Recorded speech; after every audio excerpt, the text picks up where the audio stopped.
The CoinWeek Podcast is brought to you by PCGS. Join PCGS at the PCGS Members Only Show to be held May 26 to 28 at the Bellagio Hotel Casino in Las Vegas. PCGS will offer on-site grading and a $125 walkthrough grading special. PCGS representatives will be on site and able to answer your questions, accept submissions, including bulk. It's a white, hot coin market right now. Why are you sitting on all those rolls of Unk Morgan dollars? Get them slabbed and get them sold. To learn how, visit www.pcgs.com. This week in the CoinWeek Podcast, Dr. Don Kagin joins us to talk about his life in numismatics, how he got a doctorate in numismatics. We discuss his work with Pioneer Gold and what the future of the hobby might look like. All this next on the CoinWeek Podcast.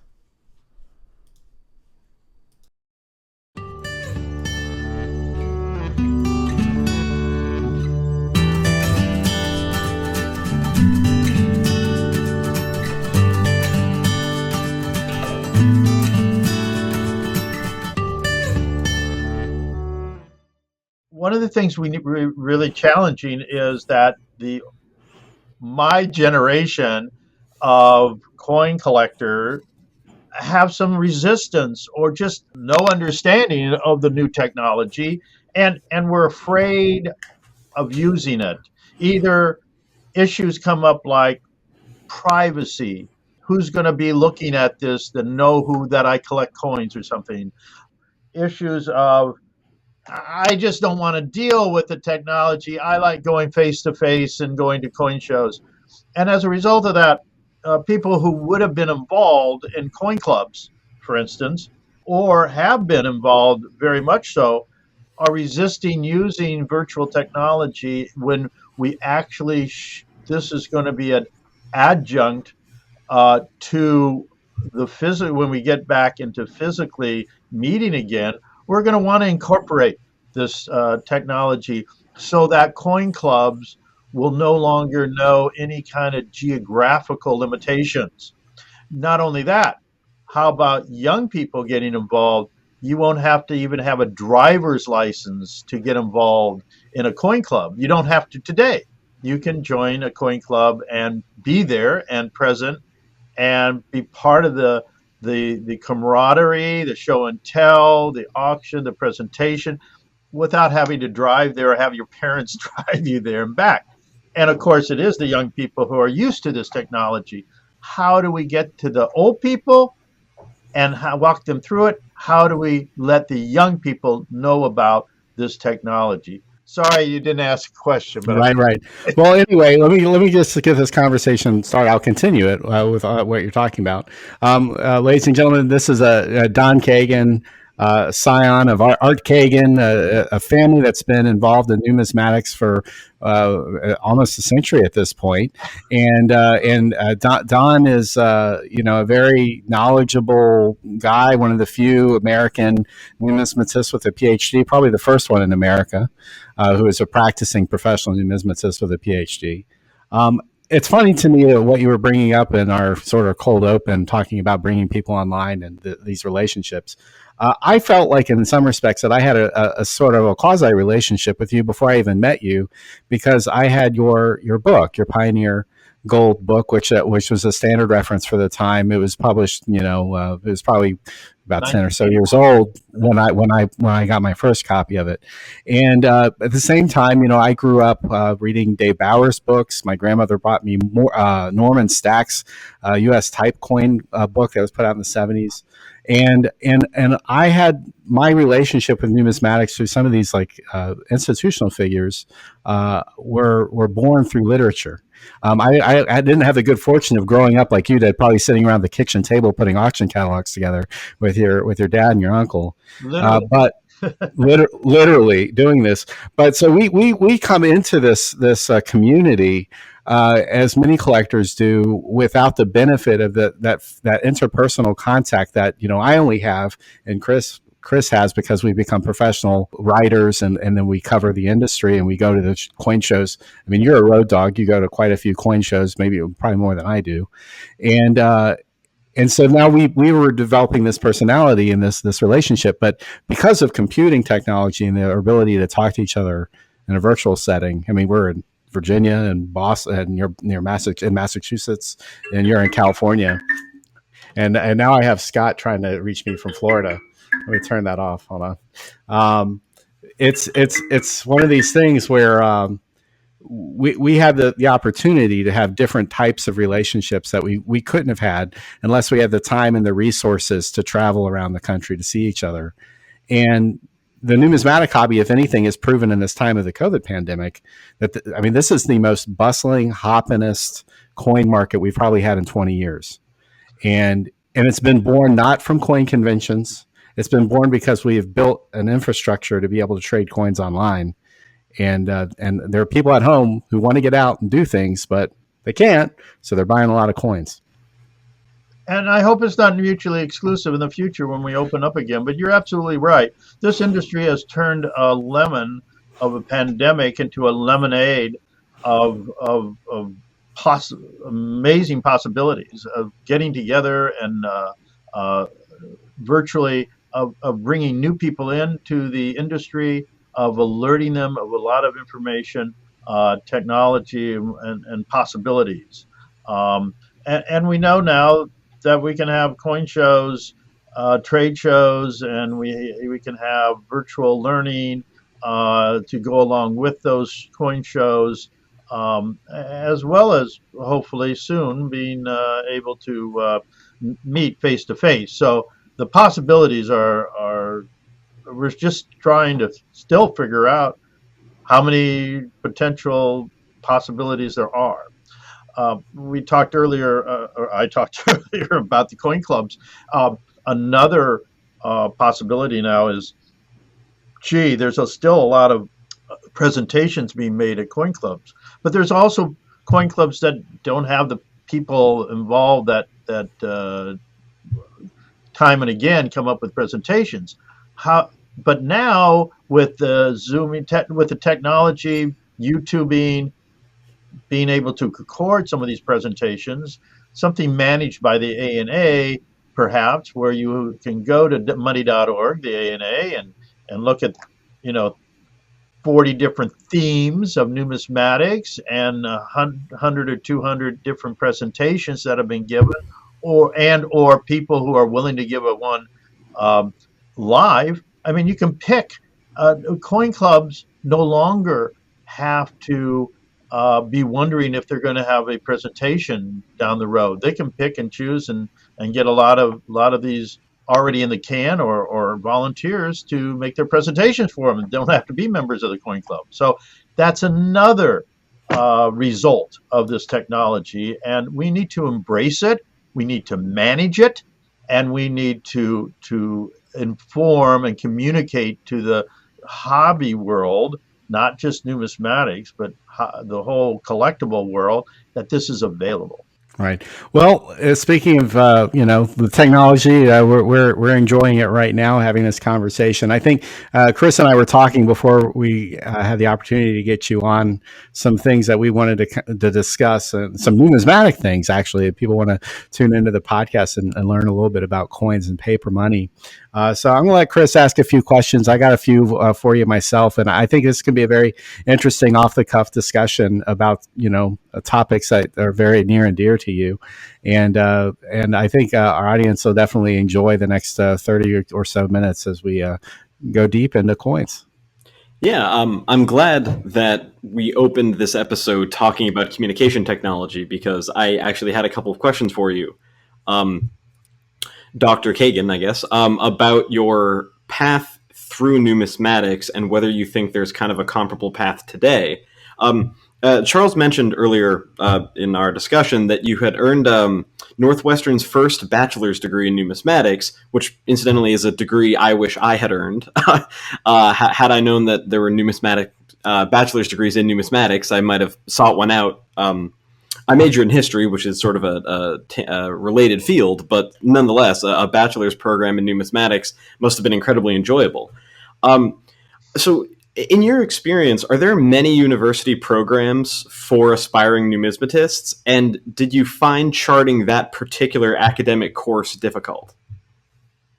No, there aren't too many, and the only two that I know of, and only two people have gotten a BA degree in numismatics, is for University of Kentucky, which was the second one, and mine at Northwestern. The one at Northwestern was just serendipitous. I was a member starting my junior year of the Honor Society at Northwestern University. We were having a luncheon with the provost of the university, head of academics, and he asked the typical question, "What's your major?" And I said, like you, Chris, I'm a history major, but that's really not what I want. And he says, "Oh, really? What do you want?" I said, "Well, I like numismatics." "Oh," he said, "coins?" I said, "Yes, science, aesthetic, coin security." He says, "You can get a numismatic degree from us." I said, "Really?" He says, "Yeah. You open up the book, it says the academic book of what possibilities there are. There's something called ad hoc majors." I said, "Oh, really?" He says, "Yes. If you can find the professors who are willing to mentor you in various classes, and you write things about independent studies on numismatics that correlate with the class, you can get a BA degree in numismatics."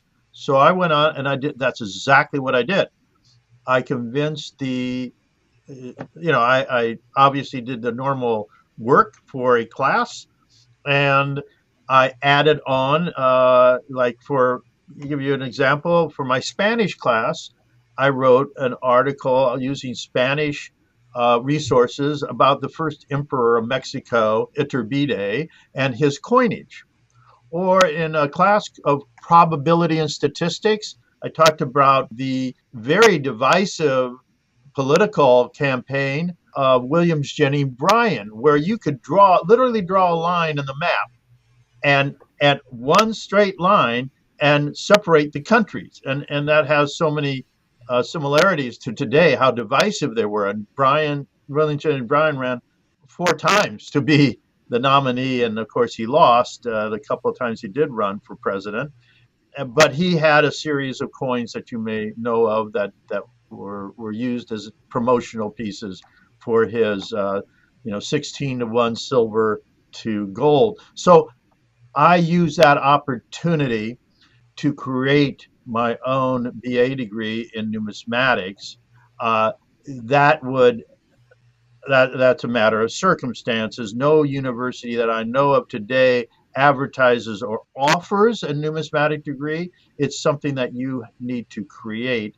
Hopefully, with ANA's help, we're going to come up with curriculum that's online 24/7 that you can take and maybe through ANA and maybe down the road offer it as coursework or curriculum at universities with credit. So that's the long-term goal. Who are some of the professors and mentors who you think of as most critical to your development as a numismatist? So when I went on then to get a doctorate in numismatics, I had to come up with, there was only one university I went to ETS, Educational Testing Service, out of Princeton, who does the testing for college entrance exams. And I asked them, was there a university that I can go through that will give me the structure to create a doctorate in numismatics? And there was only one university that was a potential. It was called the Union Institute and University in Cincinnati, Ohio. It started out as something called University Without Walls. And the concept was, if you could find the professors, once again, find the experts who are willing to mentor you to be on your committee, especially who will help you create your own degree. And that's what we did. Walter Breen, who wrote the Encyclopedia of Rare Coins, a brilliant numismatist, was on my committee. Dr. Douglas B. Ball, one of the leading authorities on paper currency, another person who was absolutely brilliant.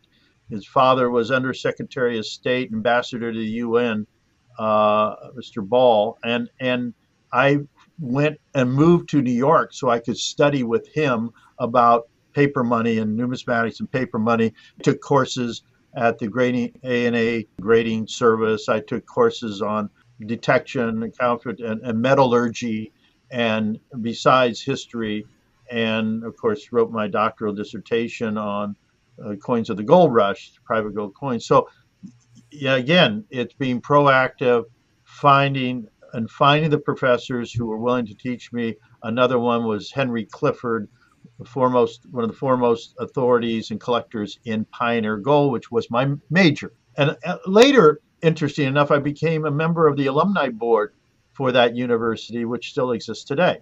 So that's how you find the people who are willing to teach you. And amazingly, in our family, numismatic family, you will find that most people, writers especially, and dealers who are willing to mentor you, and you give them the time and show them your passion, and they'll give you their time and expertise. Well, amazingly, like you were mentioning, your PhD work, but the aforementioned private gold coins and patterns of the U.S. was pretty much born out of your doctoral work, and in my opinion, just from a standpoint of prose, I mean, it's probably one of the 10 or 15 best books written in the last 40 years. Yeah. And which means after I set you up with that, you owe us a new edition. So what's happening with that? Well, actually, I've been working on a new edition for some time. I also run a company and an auction house, and so it's been in the back burner, it's now in the front burner. Actually, my associate David McCarthy and I are writing a transitional book to my second edition. It is a coffee table book on the gold issues, all the gold issues and varieties of private gold coins, starting with the Brescia doubloon, and then with the Templeton Reed and on through Colorado. So it will have a lot of new information. Population, how coins are struck, as well as new information that we have found and discovered, and a timeline, especially of how different dies were made and when and why, and additional information that will be in my second edition. I hope to have the second edition out by the end of the decade, and this book on Pioneer, which should be out by June or July of this year. I mean, what was the reaction within the trade? I mean, obviously you were a known quantity before you went to college to learn about coins, but what was the reaction within the trade when you released that book? Because it's I want to be clear with people. I mean, it's kind of harder to get these days. It's been out of print for a while, but this book is different than your standard. Here's a coin. Here's the next coin. Here's the next coin reference. I mean, there is prose here. I mean, what was sort of the reaction you got? So I remember I came into it as history, and not just the catalog of all the books and varieties. So there's two parts to it, and I started in 75. Well, actually, I started in 74 and in 75 when I started on the actual formal doctoral program. I had already started working on this because I found it to be the most interesting series of numismatics there is. And now I had a structure in 75 with this University Without Walls at the time. And for 4 years, it took me over 4 years, a total of 6 years to really write the book. And so it's being reviewed by my mentors, and it had to pass muster as my doctoral dissertation, as you pointed out, as well as a book that encompassed all the information. There were books out there on California, books on Colorado. I did a lot of traveling. I went to see people who had written manuscripts and go to the archives in New York and Washington and DC, etc., and Salt Lake City, Utah, to see the journals of Brigham Young, etc., and to put that all together. And then you want to present a book in a way I was told, and it seems to work out, on a 6th grade level. That's easy. I mean, that sounds young, but it's not. I mean, sixth graders are pretty sharp these days, or even then, and but it has to ring, it has to be on a level that people can understand easily, and yet be in a good academic level that it gives you a lot of good information, and not just be a catalog of coins and what they're worth. I mean, actually, my book did not have values. I had a supplement to go with it. So that's why, and there wasn't any reference book per se that showed all the coins as well as patterns and ingots and other items that are related to this field. So I was lucky that there were other people who had started on something like this, but hadn't gone the route I did or as quickly, and I was able to get it out before Dave Bowers or somebody else who could probably put it out in tenth the time that it would take me. So, Well, I would say about your book, I mean, before Chris interjects, it's a the thing about the way it's laid out is it's a book that knows the value of the coin. Well, it's a book that's not concerned about the value of the coins; it's concerned about their worth. And many times, I think we get too tied into like what the current market level is something we lose complete sight of, or what makes the thing interesting to begin with. right, and the value is related to the story. I mean, there isn't any better story than our nation's first pioneers. They were entrepreneurs, problem solvers, hustlers, con people, as well as geniuses and propagandists. And it's a great story, and it reflects our nation and the growth of our country.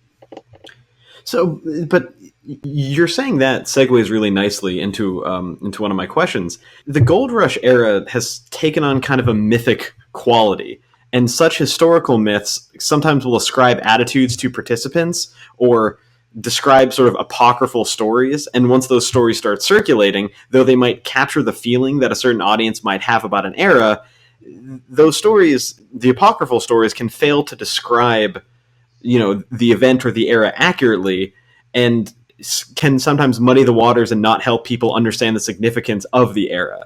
Do you see any of those myths surrounding the coinage of the gold rush of 1848? What are people getting wrong, or what do people often misunderstand about that era? Well, luckily, Chris, we have contemporary reports, not only in newspapers, but we have letters. We have from people who were there. In the case of the U.S. Assay Office, for instance, we have mint records, etc. So we have a lot of contemporary information. So especially when you're working on a doctorate, you need to not just regurgitate what's been written. You need to go to original references, archives, museums, individuals who might have information carried from the era, and distill that. And then you have to think, how much of this is hype?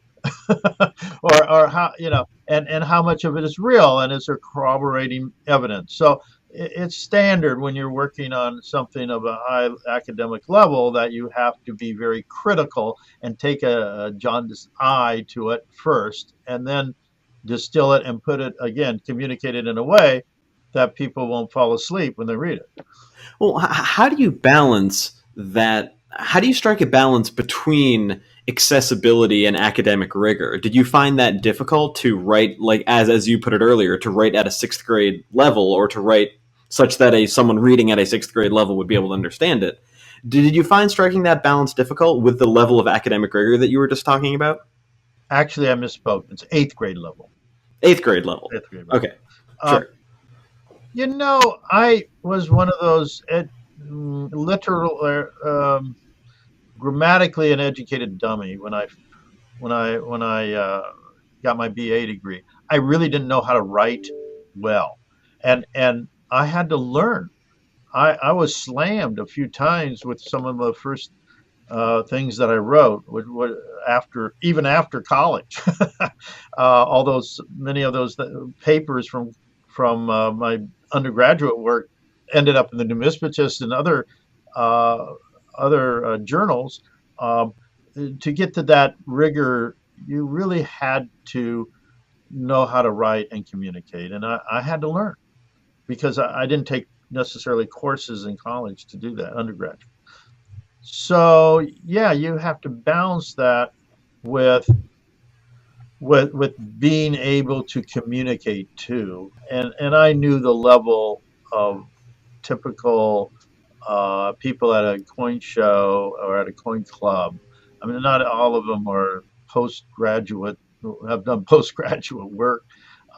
So I had to put it, and you want to involve as many young people as possible. So yeah, it is a balance. You're right, Chris, and you go back and forth to get that, Goldilocks area where you're applying academic literary rigor with easily communicatable stories, right? So Did you find when you were going through this process that you had read a lot before you went into this? I mean, you obviously were a practicing numismatist. Your dad was a nationally known numismatist, handled many rare coins. You were around this your whole life. Were you reading Numismatist magazine every month and other types of literature? I mean, did you really have a grasp on this, but like from a historical level, reading about like why things are made, why things are done, understanding the mechanics of numismatics before you went for this degree?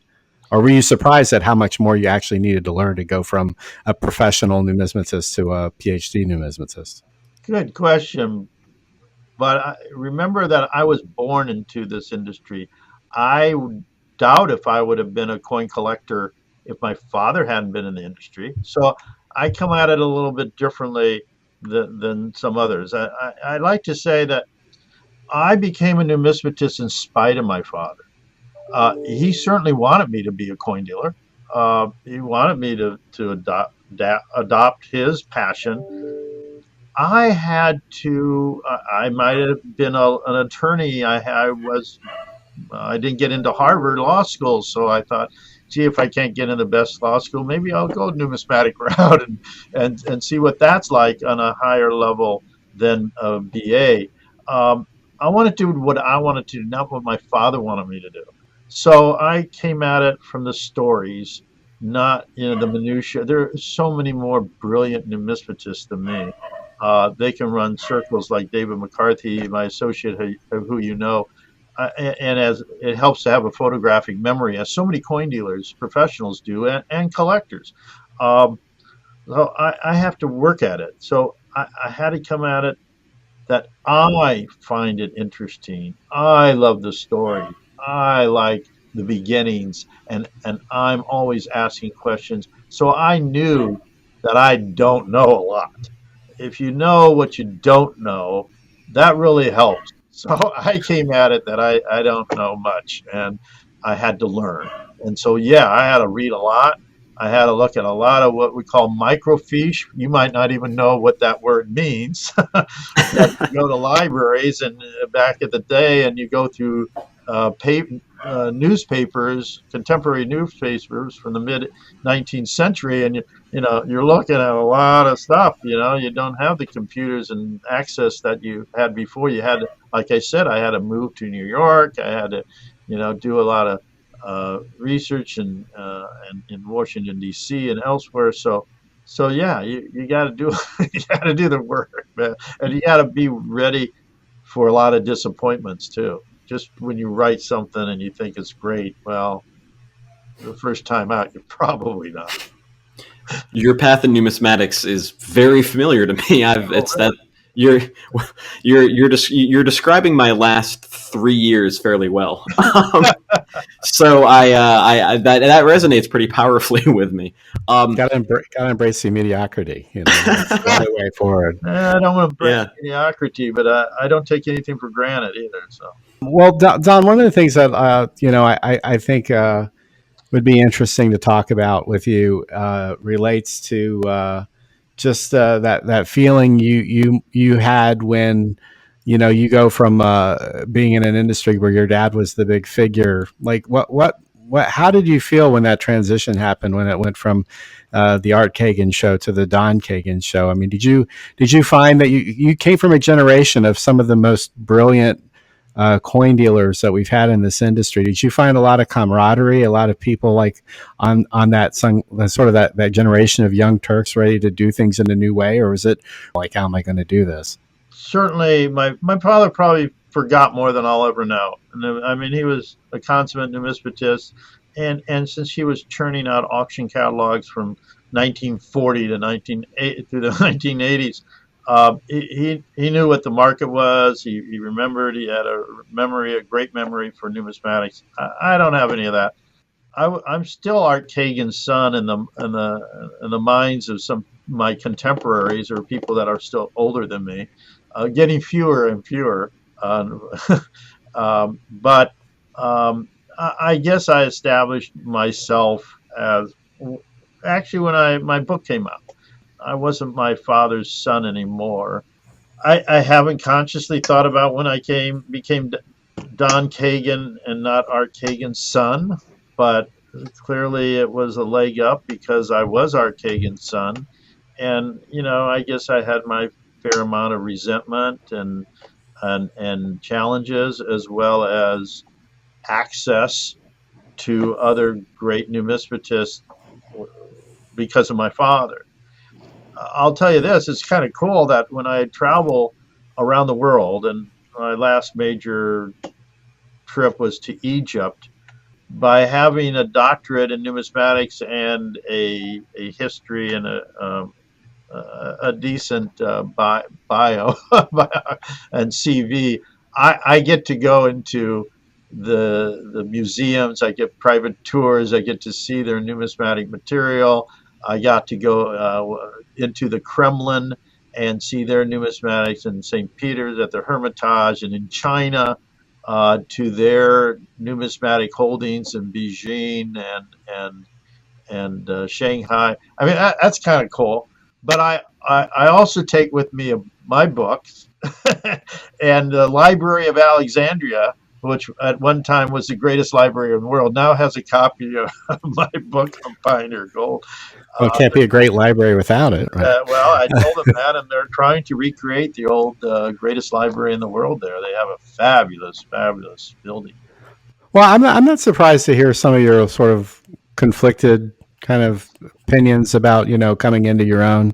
But I do remember, in Orlando in 2017 at the National Money Show, you were putting on your first auction in some time. I mean, of course, you go back to the 80s, you had that Peter Max catalog. It was really groundbreaking, and you revived your family tradition of doing auction catalogs by sort of going into the art on the covers as a major point.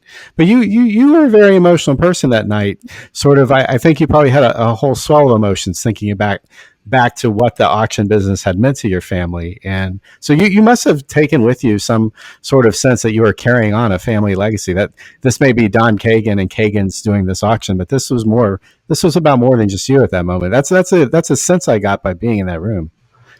And your sense was correct. And if you see my auction catalogs from 17 to just recently, last month, you will see we devote a page to that numismatic history, and that this is a family affair, a family business, and that's different.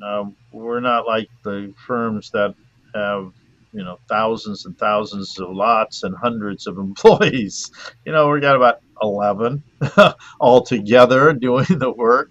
And so I'm very much intimately involved in most aspects of the auction business. And when you can put it together, it's nice. I wasn't looking to get back in the auction business after 1986, but I was on the board of governors of A&A, and the president, Jeff Garrett, said, look, we don't have any bids for the National Money Show, our spring show, and without the revenue from the auction house, we're going to probably have to close the show.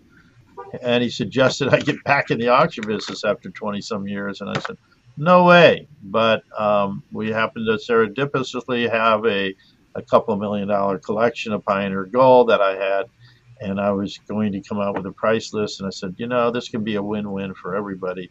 if the consignor is willing to do it, and if I can come up with the personnel to help me with the new technology of online bidding, not the old mail bid that we used to do, but I'll do it. And then I had a contract with the ANA, and which ran out in March of this year. So ANA got the revenue. We got back in the auction business, and I said, if I'm going to do this, I want to bring in some new ideas, not a cookie cutter type of auction catalog that has some of the coins on the front and the back. And 1983, as you pointed out, I hired an up and coming artist by the name of Peter Max.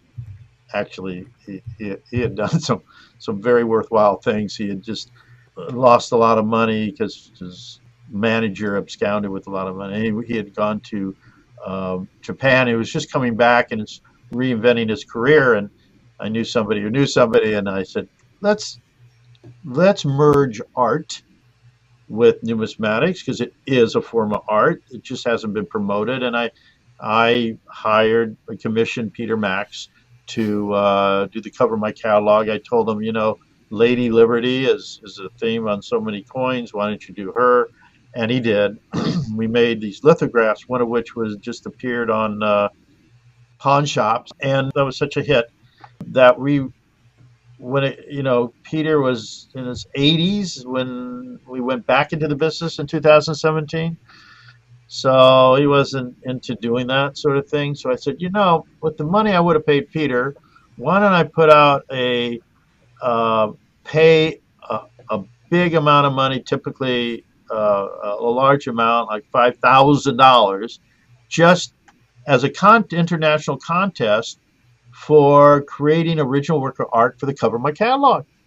And it worked. I put together a commission to vet people who gave us, artists who gave us ideas, and it could be any medium, and including digital. And we got a wonderful response, over 100 and some responses. And the person who won it is a major artist now in I think in Boston. He was then Chris, and Chris Costello, who recently did a coin for either the UN or the US or whatever, and another one who was second place became first place the next year. She won a few times. She works for the Italian Mint. I mean, so we got a lot of artists involved. We got numismatics, and I mean, it was a win-win for everybody. So it is coming up with these ideas of bringing excitement and aspects of numismatics together that I like. So that was one of the innovations, a loyalty program that had never been done before, things like that we try different things. Some work, some don't. You were interviewed on the CoinWeek podcast shortly before you jumped back into the auction business. The podcast episode was published in November of 2016. And you said something that I found really interesting. You talked about how the kind of, for lack of a better way of putting it, the corporatization of the rare coin industry was a threat in some ways to the character of numismatics. You said in that interview that, paraphrasing you, but you said, we're not dealing with widgets, and that a hope of yours was to make coin dealing in numismatics more personal. Do you think the hobby has become more personal or impersonal since then? And what could collectors and researchers and writers and anyone who's involved in the hobby and industry, what could they do to kind of bring back a little bit of that personal touch? Gee, I'd forgotten I said that. Thanks for reminding me, but it's absolutely true. I'd say it again today. Yes. This is a very personal business. It isn't just widgets. We're not just in it to make money, but there is that aspect. And growing up in the business, there was a lot of us versus them, collectors versus dealers. But most dealers I know are collectors, and as my father would say, I have to be a dealer to support my hobby, so to pay for it. So So we need to accept all those aspects of numismatics, the professional and commercial aspect, as well as the personal and collector and passion that we bring to it as collectors. And I'm, like I said, I'm always looking for new ways to create excitement, because I find it so exciting. I developed it not because of my father, but as I said, in spite of him, because I love the stories, I love the history. How can I? And you know what? Most collectors want to share. They want to share their stories. Sometimes a lot longer than you might want to listen. But my father was very good at sitting down. Didn't matter how much money you had to spend. One of the wonderful things about him, he loved to share his stories with anyone and everyone, especially young people, but not just young people. And get the I'm excited when I see young people get at the shows, young people setting up at 13 years old, setting up displays. Now I see them on virtual coin meetings and giving us some show and tell. So we can get a lot more participation by young people because of what you do, because of you can reach hundreds of thousands, million people. You say you guys have. I mean, in 2016, you guys hadn't been around for very long, had you? So, but now look where you are because of the technology. That's what's really exciting to me is the reach that we can have. We can share these stories now, and you can pick and choose. One of my initiatives, probably the biggest one I've had, and I started in the when I was last on the board, and we almost got to the finish line, but we will, if I'm elected president, we will do this. We will have numismatic curriculum online 24/7, so you can take your handheld device and say, I'm going to take a class right now. I'm going to shut my door and I'm going to go on here and I'm going to take a class on the introduction to numismatic grading and learn the terminology and some of these things and da da da da da. And then, you can stop it anytime you want and come back to it. I mean, we don't have that now, but we will have that, I predict, within a year. Then there's all sorts of possibilities as a result of that. That's how you get more personal because it's for you. I mean, now you can pick and choose. Now you just done, well, should I go to this lecture or should I go to wait till summer seminar before I can take it? No, I can do it now. Or I can get my some guys together and put together something, or who knows what will evolve once we have that out there. And all right, here's another. You asked, Chris, how can we make it more exciting and personal? How about this? Something it came to my mind was doing this virtual technology, a virtual club, the Coin Club meeting, where, hey, you don't have to wait around to until they're done with the club auction, which might take a half hour that you're not interested in. You want to rather be listening to some presentation. You can go to a breakout room or a chat room and listen to something else and come back at a time that has been set to come back to the club meeting, right? I mean, think about all the things we can do to personalize the activity. So that's where I think we're going and heading, and that's how I think we can, in part, make it a lot more personal. When I think about like personal interactions that we have in the industry, I think about probably the most important relationship you're ever going to have, besides your spouse and your children, is with your coin dealer. If you're a collector, what would you describe as like the contours of a great working relationship between a collector and a dealer? What should collectors definitely look for in a great working relationship? Well, someone who will listen to what you are interested in and give you options and help you be as transparent as possible and helpful, who will guide you on where to go to get information. I think most dealers recognize that the more informed you are, the better a client you are, and that every sale is not a bastard sale where one sale where you make your big money on this big sale and don't worry about the guy later. These are long-term relationships. And a dealer who takes that attitude, usually somebody who's been around for a while, he might be, I mean, there are some ways of differentiating dealers. You certainly want them to be members of the American Numismatic Association. There's some arbitration for complaints. The strongest arbitration and consumer protection is with members of the Professional Numismatics Guild. These are dealers who have to pass certain bar and requirements to be members. They also subject themselves to compulsory arbitration of any complaints without going to the expense of legal fees, etc. So if you have an issue with them, they have to have it resolved by their peers. And so understanding who the dealers are, what their credentials are, what they've been around, and then finding somebody that you're comfortable with. That's probably it. Remember, 95% of these guys and women are collectors too, so they know what your kind of issues are. Well, I always think that if what you're collecting is not interesting to your dealer, then your dealer is probably not the ideal person to buy your material back when you're ready to sell it.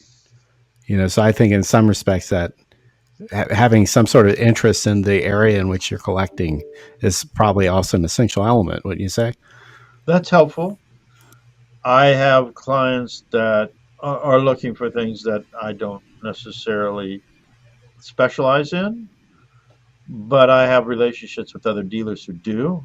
And again, knowing what I don't know, I know how to reach out. I mean, a dealer should have a lot of knowledge in a few areas and some knowledge in every area.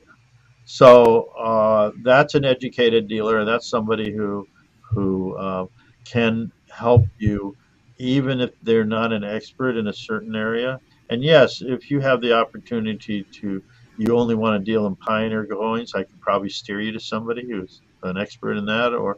But if you're also interested in pattern coining or Roman coining, I can recommend people. Or if you just want beginning coins to start filling your, virtual blue book or whatever that we used to have when we were the real ones when I was growing up, I could steer you to a local dealer who will help you develop your interests. So it depends on what you're looking for, and you're right to a certain extent. You probably want to deal, if you know what you want, you probably want to deal with a dealer who specializes in it. I was just going to return to your sort of journey in numismatics, and you touched on this in one of your previous answers. I was wondering, to tie a few of the themes we've talked about together, do you think that there is a 21st century version of your path? And what opportunities does the internet present for research? It's a very broad question, and there are probably a lot of opportunities. But I guess I'm just trying to see how integrating technology into a sort of academically rigorous approach to numismatics, what kind of work product or scholarship that could ultimately produce. Oh my! And how you think someone could go about it. I wish I could start it over again and do it if I had the energy, and I certainly have the passion. I envy people your age and younger who are just going through the academic process now, that there's so much access to knowledge. I recently wrote, very recently, like a few days ago, finished a piece on the future of numismatics that I'll be happy to send to you. I wrote it for Coinage magazine.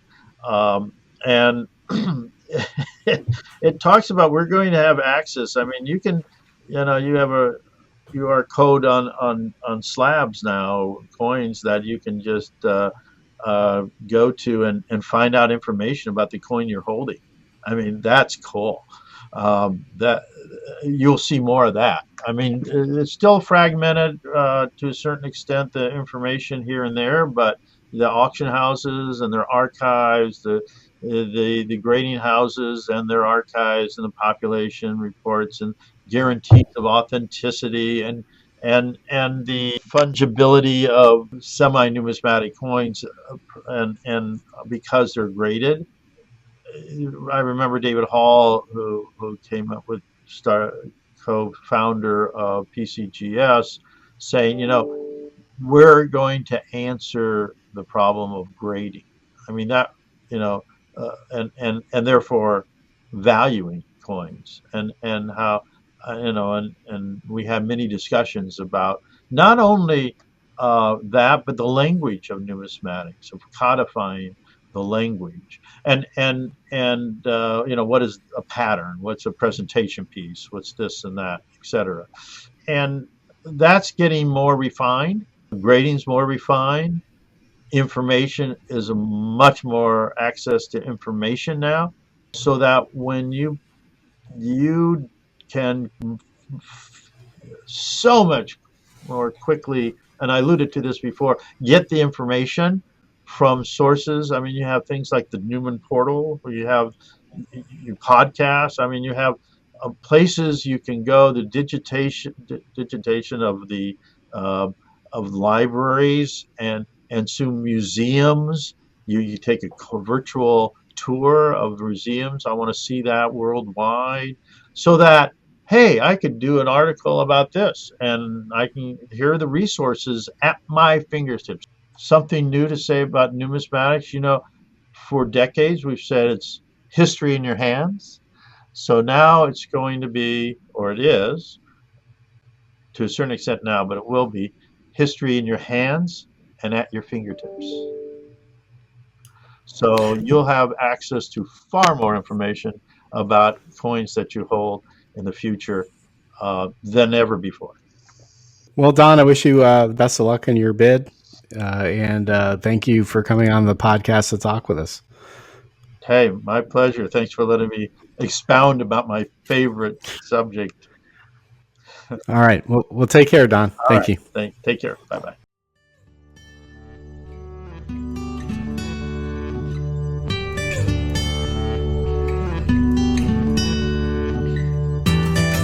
If you like this podcast, please share it with your friends. Remember, you can download every episode of the CoinWeek Podcast for free on the iTunes Store. Stream it online on our YouTube channel or on CoinWeek.com. For CoinWeek, I'm editor Charles Morgan. Until next time, happy collecting.